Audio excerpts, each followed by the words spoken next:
Thank you all for joining us today. We'll definitely go ahead and get started. We want to respect you all's time, but welcome to the year-long journey on Cox Campus. Today, we're going to be talking a good bit about Read With Me parts 1 and 2. So again, we're going to have a great time today. So I hope you're excited to learn about infant and toddler reading, and we're glad to share some things with you all. And we can go on to the next slide. So as I stated, today's topic is for infant and toddler teachers and leaders. And the name of it is Reading Stories with Children, How to Read with Children and Use Books to Plan Your Day. So we're going to talk all about story reads, extension activities, and what that looks like in your day-to-day classroom.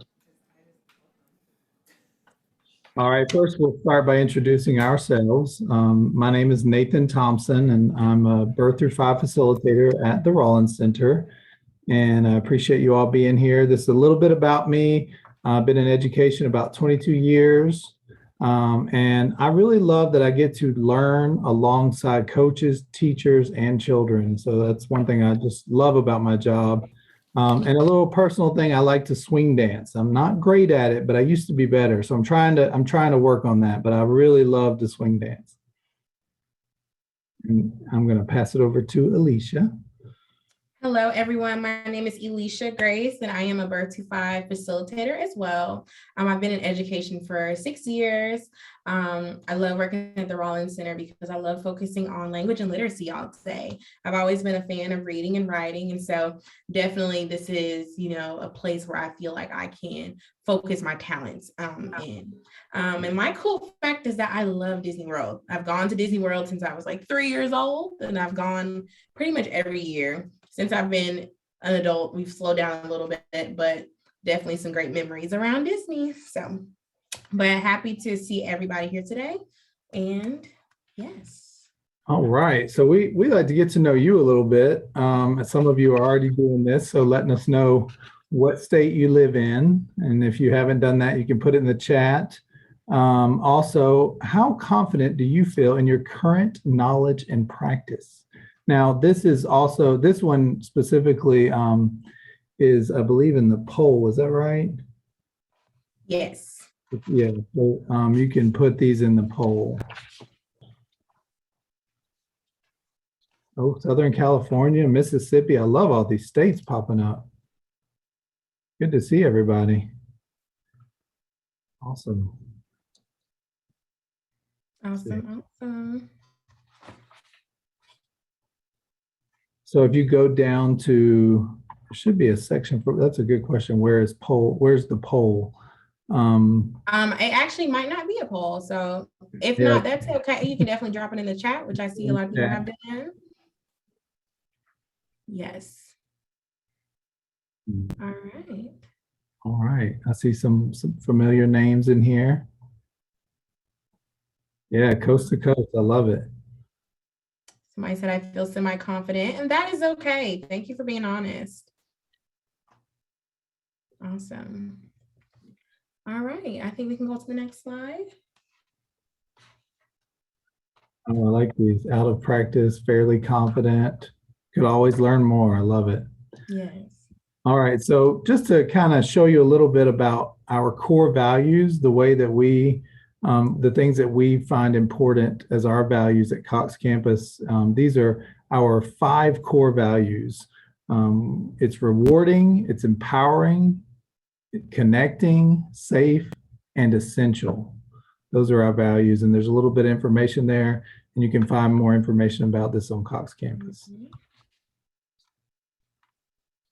And for those that are asking, thank you all for those that could attend, but if you know someone that couldn't be here today or that might find this information or other information that we're going to talk about today insightful, you can definitely visit us on coxcampus.org, where you'll be able to see today's events and other events that we're going to be participating in the year-long journey, along with courses and resources and all sorts of great things related to language and literacy. So definitely spend some time looking at Cox Campus.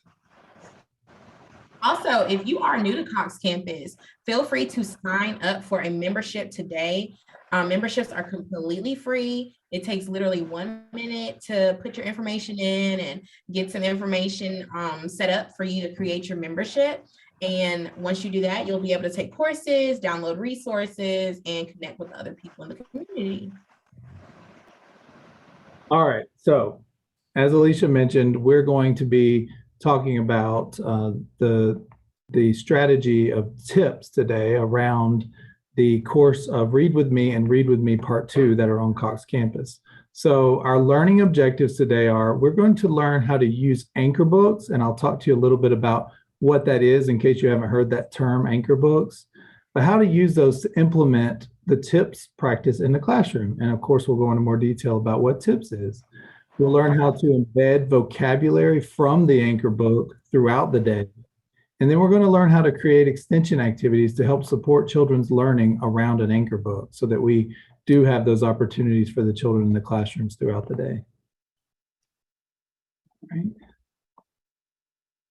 All right, so now let's reflect a little bit on our own practices. What ways are you currently utilizing books in the classroom throughout the day? And you can put that in the chat, or you can unmute and share. What are some ways that you are using books? It can be certain types of times of the day that you're reading books. It can be ways that you're extending books, anything you're doing in the classroom with books. Okay, I think Ms. Lawana wants to talk. All right. I utilize my books with the kids with math activities a whole lot. Oh, awesome. Awesome. Love that idea. So incorporating math into that reading time. I see read aloud, circle time, centers, any free time, read a book, options during free time. Mm-hmm. As a coach, I go in and I do model reads, and I also record my teachers reading to their students.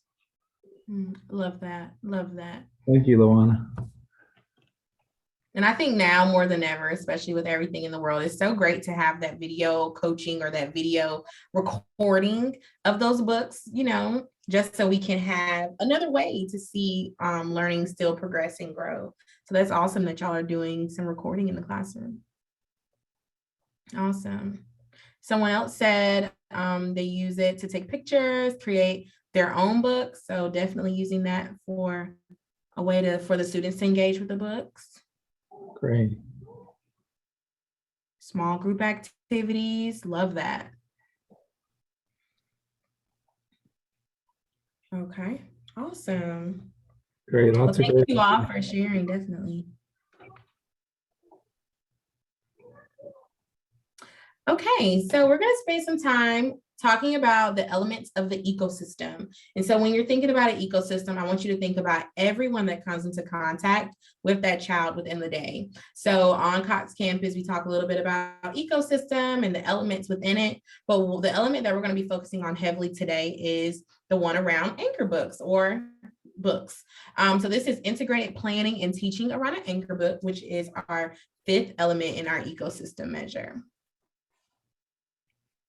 So when we dive a little deeper into element 5, integrated planning and teaching around an anchor book, this is where we are going to dive heavily into various opportunities for the children to learn concepts and vocabularies around the anchor book. In addition to those read alouds, you're going to be really focusing on those extension activities. So how can we extend the book past story time into other areas of the day? Like I know somebody mentioned, incorporating into math. So that's a great way to extend the book to a different time of the day. So how can we extend the book into dramatic play? What does that look like? How can we transform the classroom to reflect that book? So those are all things to think about. And if you are looking for a particular resource that can help you in this, our Read Right from the Start child expected outcomes are also on Cox Campus. And if you look under the page that says, I am on my way to reading, I can connect words, stories, and experiences, you'll see the age group for infants, young toddlers, and older toddlers, some different objectives and goals that can help teachers in the classroom, and they are connected to the GELS and TSG objectives. So again, another great way just to tie in that progress monitoring as well. Thank you, Alicia. And I know that just to let you all know that those resources, the links to them are being dropped in the chat as well. So just a reminder for that. So like I said before, we are going to talk about what an anchor book is. Some of you have definitely heard this term. It's used a lot on Cox Campus, but just in case, I wanted to talk about what is an anchor book. So it's a theme related book that you would use. It can be a component of the lesson plan. That's important to notice, that you are creating plans around using the anchor book, activities related to the anchor book. It's meant to be read multiple times. We'll talk a little more about that as well.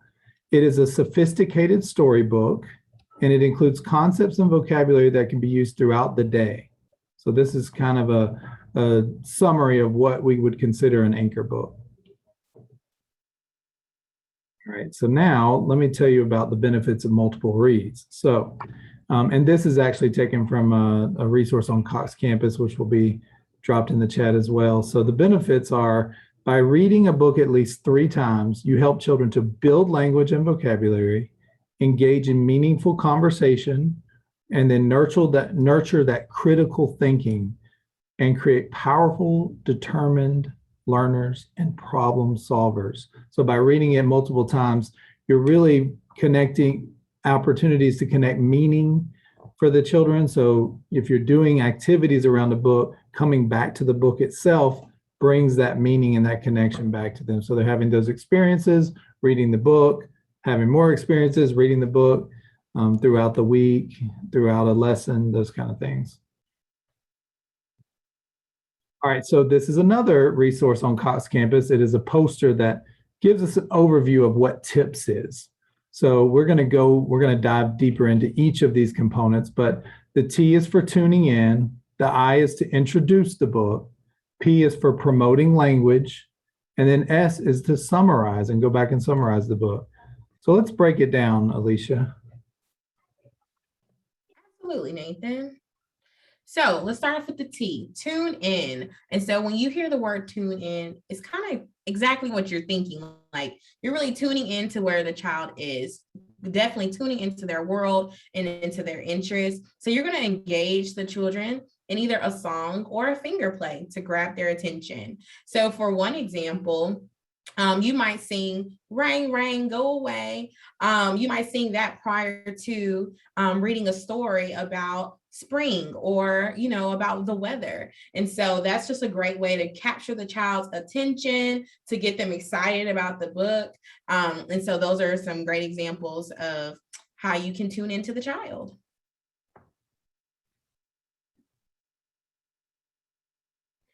Okay, so we're going to spend a little time looking at a tune-in. So this is one video that is on Cox Campus.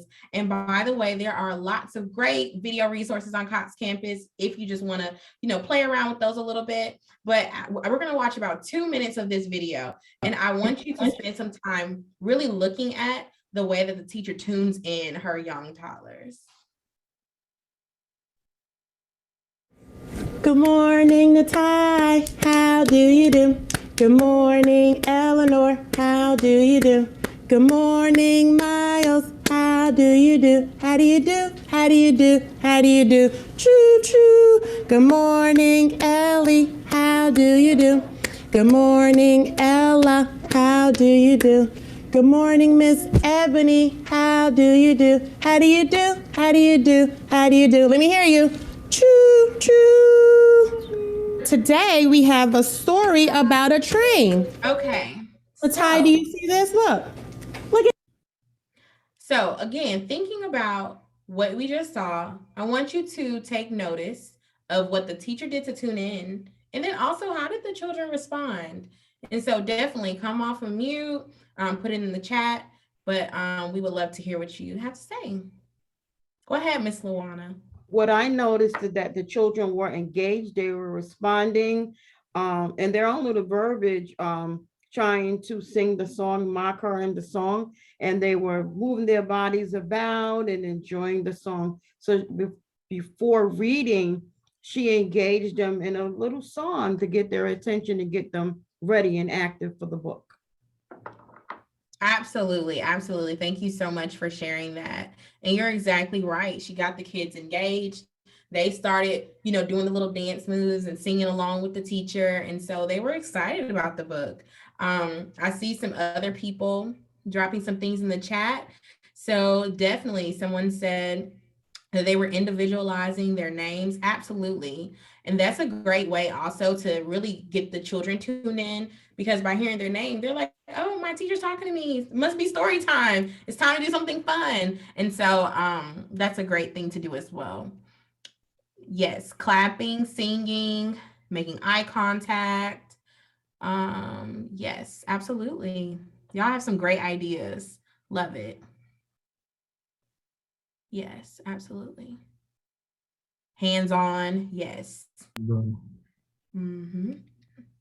Perfect. Well, thank y'all for making note of those things. All right. And just want to check, Miss Lawana Brockington, did you still have did you want to add, or is your hand raised? I didn't know if it. No, it's not. I lowered my hand. Thank you. Okay, great. Thank you. All right. So the next thing is the introduce the book. This is really important. You're going to call attention to the cover of the book, name the title, really bring that attention to the picture, use the illustration, tell what the book is about, and set that purpose for the read. So here's an example. There's a book called Pretty Brown Face, and it says, see the baby boy and his daddy here? And you point to the picture. This book is about a daddy who loves his little boy's face. It's called Pretty Brown Face. I wonder what this daddy loves about this boy's face. Let's read the book and find out. So that's just an example of how you would kind of introduce the book, get their interest from the beginning, capture their interest. All right, so we're going to watch a little video to see an example of this as well, of introducing a book. I want you to notice and tell us what you notice about the way that this teacher introduces the book, and we'll give you a chance to answer that. Liv, good morning. Would you like to read a story with Miss Joy today? Yeah? Okay. Look, remember this book? Yeah. We're going to talk about body parts today. Look at that baby. Look. And turn the page with me. Boop. Look. There's the baby's face. There are his eyes. And here are Miss Joy's eyes. Yeah, you really like this. Yeah, you're pointing to the baby's eyes. Liv, you can blink with your eyes. Okay, so. And look, there's the baby's nose. All right, so in that introduce section, what did you notice that she was doing when she was introducing the book? I see pointing to the baby while saying and connecting to herself and calling what the child is pointing to. Yeah, she was pointing out what the child was doing there, and then also making that connection. Yes. Touching and speaking to the child. She uses the baby's hand to turn the pages. Okay. Yeah. Recalled that they had read it previously. Related the book to the baby she was reading with. Yes, that connection. Oh, using motherese to keep her voice engaging, that tone. These are great. Thank you. Yeah, high pitch, sing-songy voice. Wow, you guys have noticed a lot there. Thank you. Child-directed speech. All right, so we'll go on to the next one. And this is promoting language. And we're gonna ask you guys a little bit here to help us out with this. So to promote the language, we want to use a strategy that we call point, act, and tell. We use this practice when we're reading the anchor books to the children. And sometimes we'll even go in and write the P, the A, and the T under words. So remember to either point, act, or tell. To point, we'll find books that we want to point to, find words that we point to the picture so we make that connection and match the vocabulary.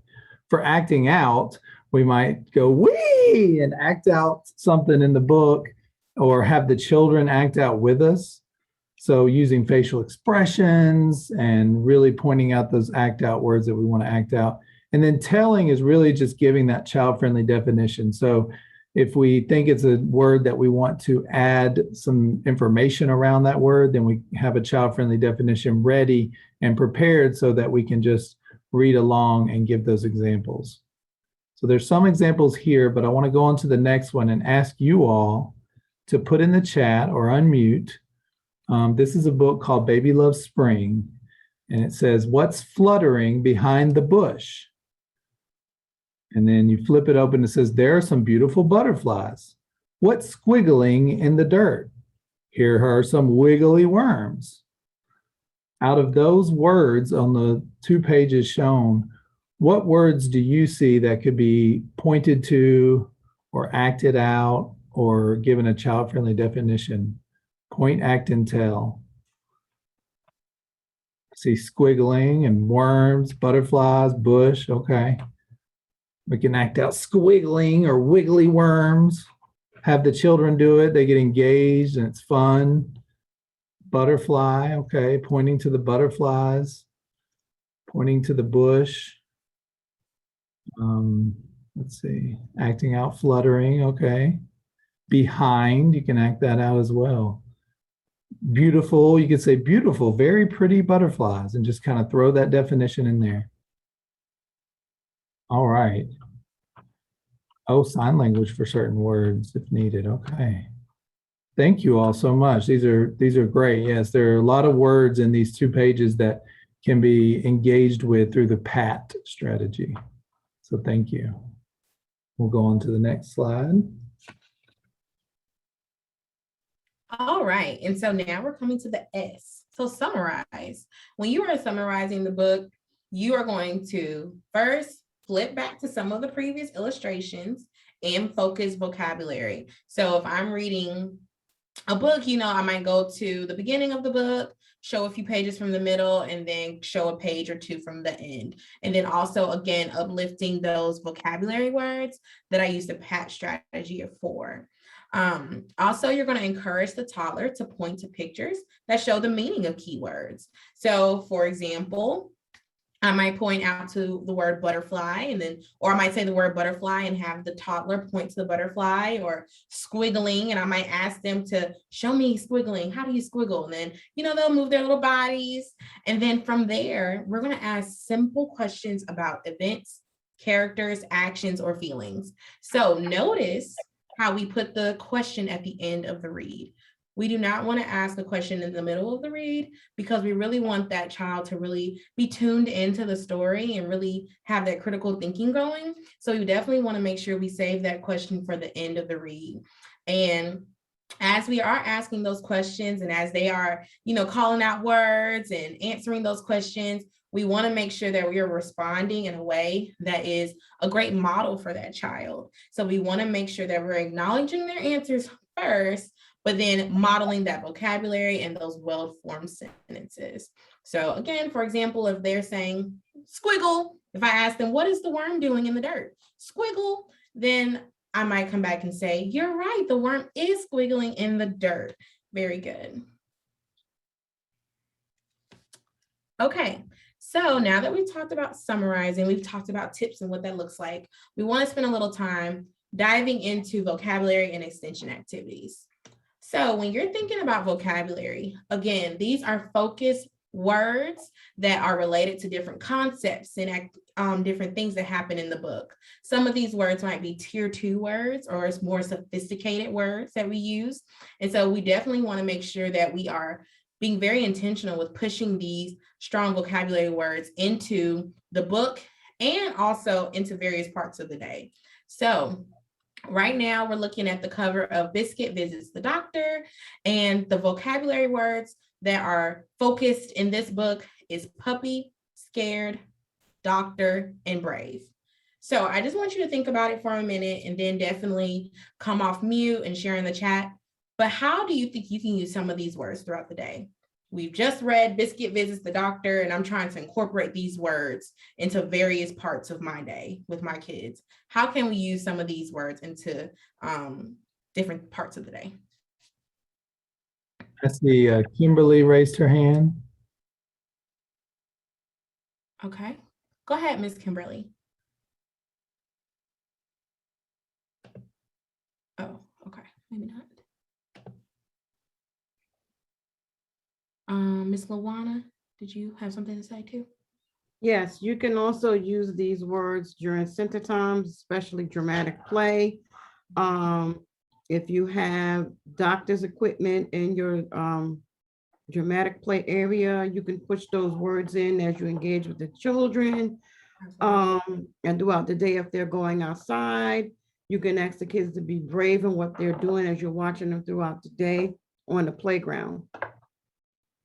Yes, thank you so much for sharing. I love that. So she said incorporating it into dramatic play. You might have, you know, some doctor gear and some doctor clothing, dress up clothes in the dramatic play area.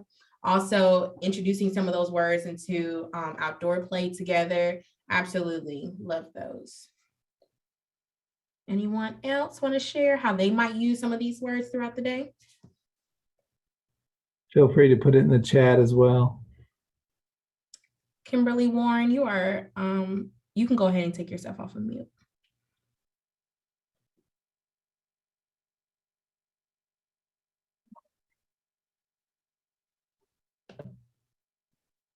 Hello, can you hear me? Yes, Yeah. we can. Okay, as the other lady as the other person was saying, you can use it in dramatic play. That's one. And like during the day, like you can have like a picture of a puppy, let them color a puppy. Mhm. And have like what else? The end of the day, you could do like show them different stuff, like do an example of a child being brave and afraid, like different stuff like that. You can do like a little skit. Love that. Love that. So definitely incorporating those words into different scenarios within the day. So there might be something that goes on in the classroom where you want to push in that word brave. Like, okay, let's be brave. Let's, you know, go and tackle this together. Let's go handle this together. So absolutely, that's great. Thank you so much for sharing. I see somebody else with their hand raised. Is it Miss Lenora? Yes. Can you hear me? Yes, ma'am. Yes, I was just wanted to also include that for puppy, I could use like a hand puppet during the book reading time to indicate that this is a puppy and indicate which one is the mommy and the baby is the puppy, explaining the difference. I also have puzzles that have the mommy and the baby animals. And, you know, we can do the puzzle and point out, here is the puppy. And then for scared and brave, we do follow the leader on expression. How do you feel today? We do a song about how do you feel today? And like now is Halloween time and we talk about, okay, are we being scared? Are we being brave? And talking about opposites. So I would incorporate what scared and brave or just the opposite and you know, into my story time. I love that. I love that you said incorporating props into the reads. That definitely helps to enhance the story. And so definitely using those props and just like you said, you know, having those scenarios throughout the day. So definitely including some of those words maybe during your morning meeting or in your transitions. So definitely these are all great ideas. And so I do want to uplift the chat. So let me go in and, oh, y'all are saying some great things in the chat. Yeah, I was seeing that. Yes, definitely. I see small groups. Absolutely. You can definitely incorporate some of those things into small groups. Right. Questions, asking those good questions, those open-ended questions, definitely. Art and writing center, absolutely. talk about times when they were scared or brave. Yes, definitely tuning into their world and allowing them to talk about their feelings. Cut the words out and put them on popsicle sticks as well as pictures. Yes, so definitely you can, have those words like on a focus board, or maybe post it in like an area where you can remember to uplift those words. Definitely, that's a great idea. Acting those words out. Yes, absolutely. Definitely using that patch strategy. These are great ideas, guys, definitely. So Love while it. we're thinking about all these great ideas, we got to figure out how to organize it, because these are awesome, all great things to do. So when we're thinking about organizing our, different parts of the day, different things that we want to do throughout the day, we like to use something called a bubble map. And this is an example of a bubble map for Biscuit Visits the Doctor. And this is something that we can use to help plan throughout the day. So this can be something that you use prior to doing your lesson plans. You might fill this out with your co-teacher or some of the other teachers during like a common planning session. And this can be something that you use to plan your day out. So on the left-hand side over here, you see where it says focus vocabulary. So it has all the words. And then it also has some words in Spanish. So the Spanish equivalent to that word. And so definitely, if you have dual language learners in your classroom, you definitely want to make sure that you are trying to use the word in that child's first language and in English as well, because you want to definitely push in vocabulary that all children in the classroom can understand. A great way to look up words in other languages is to use like an online translator, or to even use parents if they know some of those vocabulary words beforehand. They can help you translate some of those words as well. Also to the left side, you see a word bank for different labels that you might use. So these are just a couple of examples of different parts of the day that you might want to create activities around, but definitely feel free, if you have some, other ideas that you want to include, definitely put those in as well. And so the way that the bubble map works is that in the middle, you put the focus book. So we have Biscuit Visits the Doctor. And then on the outside, you have an opportunity to put, fill it in based off of what activities you want to do. So for example, it says in the outside play, it says hide and seek for Biscuit, indoor or outdoor play. And so, you might play hide and seek to resemble some of the concepts from the book. Library area, retell the story in the library area using puppets, which somebody said, and make stick props by using large popsicle sticks, printing pictures of the characters, use real objects such as stuffed dog, stethoscope, or a doll. So that's a great example as well. And then just some other times of the day. So as children go throughout the day, talk about moments you see them being brave and trying new things, even when they are a little scared. So maybe if we're, a little scared doing a new activity, you might push in that word brave again. So definitely all great concepts. So in this, after, since we spent some time looking at this, we're going to do a little activity, a little thought activity. So we have a scenario. This week, we are reading the story Biscuit Goes to the Doctor to our young toddler class. We want to plan an extension activity for the dramatic play center that ties to the theme and vocabulary in the anchor book. How can we transform that dramatic play area to reflect the anchor book? So if it is Friday afternoon and I'm trying to plan for Monday, I know Monday I'm going to start reading Biscuit Visits the Doctor, and I really want to transform that dramatic play area. I want to make sure I'm using that, good vocabulary. What can I do? What are some ideas that you might include in the dramatic play area?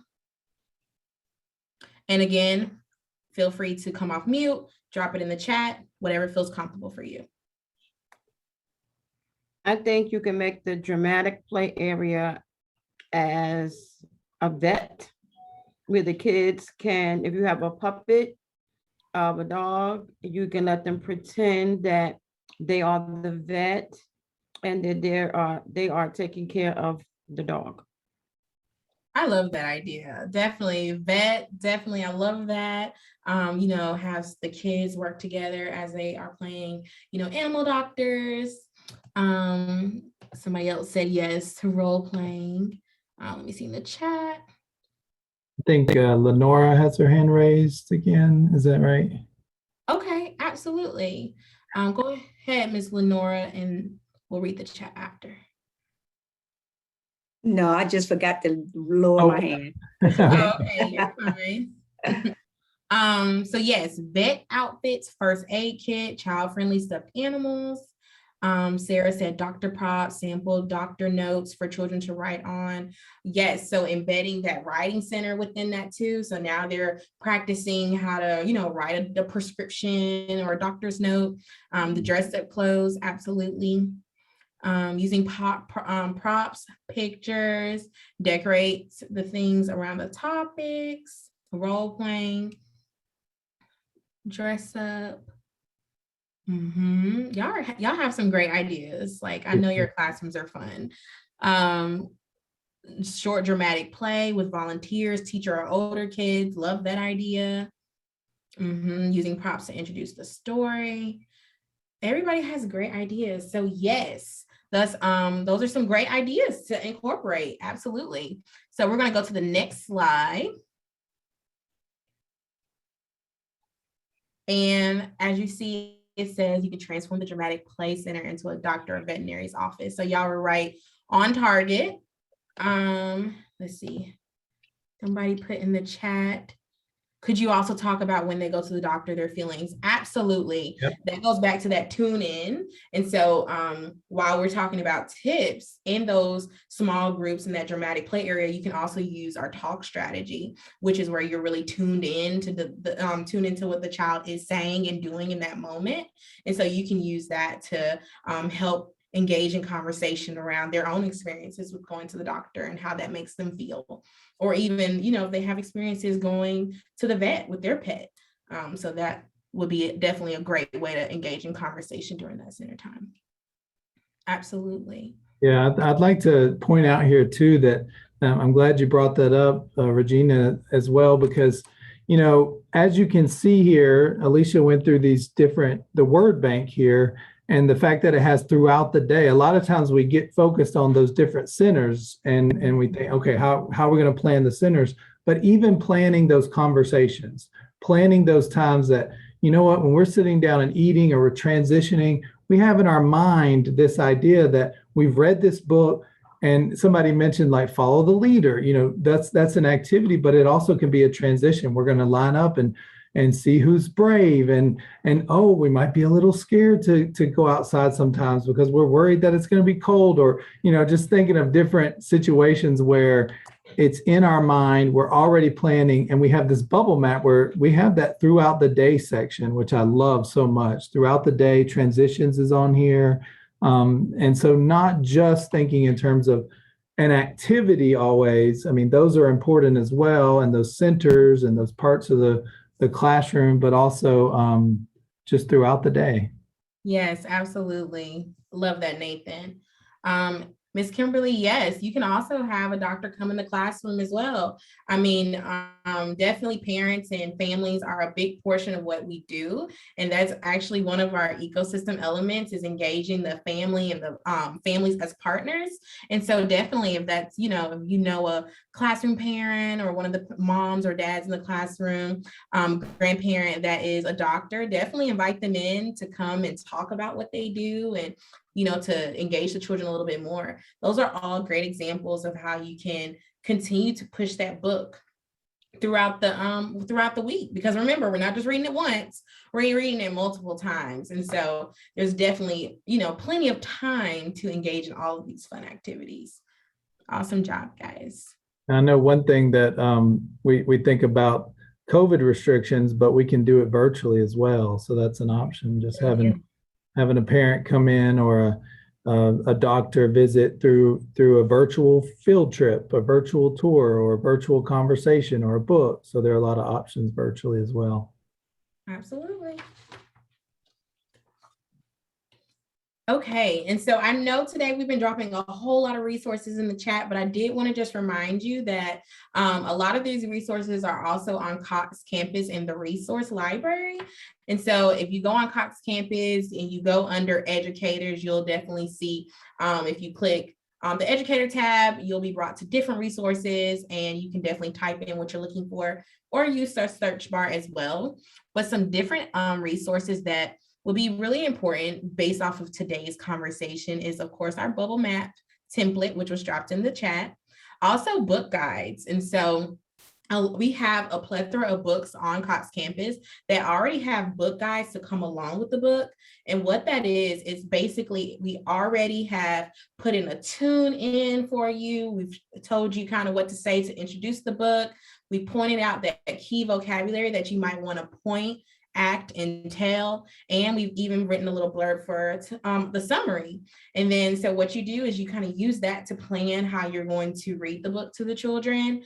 And then also we have some cool activities that you can place on there as well, and some activities you might can incorporate throughout the day. And so that is what we call a book guide. And so while all the book guides are not there for every book that you might have in your classroom library, we do have a couple that you might think is really important for you. And then we also have a blank template as well. And so if you don't see a book that you have in your classroom library, you can definitely use that blank template to plan your lesson throughout the day. Also, we have video resources, as I mentioned earlier, of how to do that tune in and that introduce the book and all parts of the tips read. And also, of course, by looking at the Read With Me Part 1 and 2 course, you can learn a little bit more of what that looks like. And then lastly, our Rollins Rhyme Collection has a whole lot of really good ways to tune into your child. So we have lots of songs on there. There's some finger plays on there. And so those will be great ways to incorporate those tune in songs before you read a story related to the theme.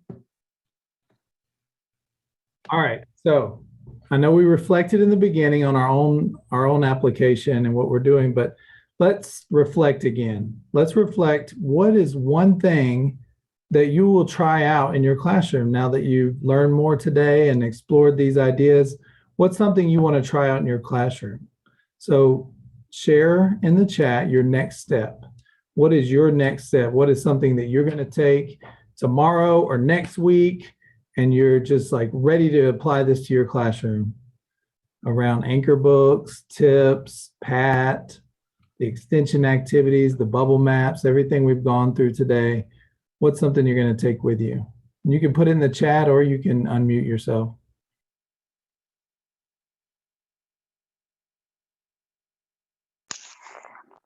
Basically what I learned from this is like basically when you're introducing a story, like you can basically make up a song or have like different kind of props when you're introducing the stories to the children. Love it. Yeah. And I see some things in the chat here. So using those anchor books and bubble maps, sharing extension activities with teachers, looking at the library and downloading the guides from Cox Campus, great. Fully developing anchor books, complete with bubble mapping. Love tuning in, yes. You can even plan the songs or finger plays ahead of time, be ready to read a book, get the kids excited. A puppet for dramatic play, okay. Questions about veterinarian. Oh, these are great. You guys, I want to come to your classrooms tomorrow. Me too. Great, incorporating the books throughout the day. Thank you so much. You can keep putting your ideas in the chat. We'll move on to the next slide. All right, and so as we are wrapping up, we did just want to highlight some other things we do have on Cox Campus. And so our Literacy and Justice for All portion of Cox Campus, you can definitely go in and look and see some of the great work we're doing with Marietta City Schools. And so you're going to be able to go onto coxcampus.org/LJFA to learn a little bit about, again, how we are putting that science of reading into action within Marietta City. And you might gain some ideas that you want to take back to your classroom. Okay, so let's not miss these upcoming sessions. We actually have a session right after this. So if you know teachers that want to learn this information, but might teach preschool or pre-K age students, then definitely tell them to hop on at 4 o'clock because we're going to be giving that information geared to their age group. But some other upcoming sessions we have is meaningful conversations with dual language learners. Coaching too, relationships are the heart of coaching, and then consistent routines, rituals, and transitions. So definitely feel free to take one or come to all of the courses and learn a little bit about some of these topics. All right. How did we do? Alicia, I thought you did really well. Oh, thank you, Nathan. I think you did pretty all right too. Well, you guys can let us know what you thought as well. There's a poll that should pop up. And Yes. I think that's the poll I mentioned earlier. So that now we've got the poll.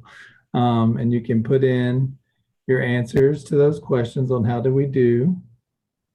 Okay, so there's 4 questions, should be 4 questions in there. Mm-hmm. So you can just scroll down and you'll be able to see all, I want to say it's about 8 questions actually. Yes, and we really appreciate your time that you spent taking the poll. It definitely helps us to plan for our future meetings and just learn about, you know, who you are and some of the things you might be interested in. And so definitely we want to hear from you. Thank you all so much.